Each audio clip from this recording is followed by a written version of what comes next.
మీరు ఊహించుకోండి, మీ అమ్మ నాన్న ఇంట్లో ఉన్న 2-3 బిడ్డల్ని రోజు చూసుకోవాలంటేనే ఎంత కష్టపడతారు. అలాంటిది పాప అధ్యాపకులు ఒక్కొక్క సెక్షన్కి 30 మంది విద్యార్థులు, 40 మంది విద్యార్థులు, 20 మంది అందరినీ కూర్చొని ఎంత ఒత్తిడి తీసుకుంటారు అధ్యాపకులు. అందుకని అధ్యాపకులకి మనం చాలా సహకరించాలి. చాలా కష్టం అధ్యాపక వృద్ధి.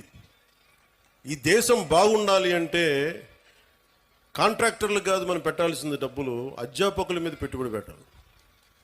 అధ్యాపకులను నిజంగా గనక బడ్జెట్ పెంచితే, అధ్యాపకుల మీద కనుక పెట్టుబడి పెడితే, వాళ్ళ కనుక నిజంగా విలువలతో ఉన్న అధ్యాపకుల్ని బయటికి తీసుకెళ్తే ఈ దేశం చాలా అత్యంత అద్భుతంగా ఉంటుంది. అందుకని అధ్యాపక వృత్తి హైయెస్ట్ పెయిడ్ జాబ్ అవ్వాలని నా కోరిక. ఆ రోజు జరుగుద్దా నాకు తెలియదు, కానీ నా ప్రయత్నం నాకు చేస్తాను.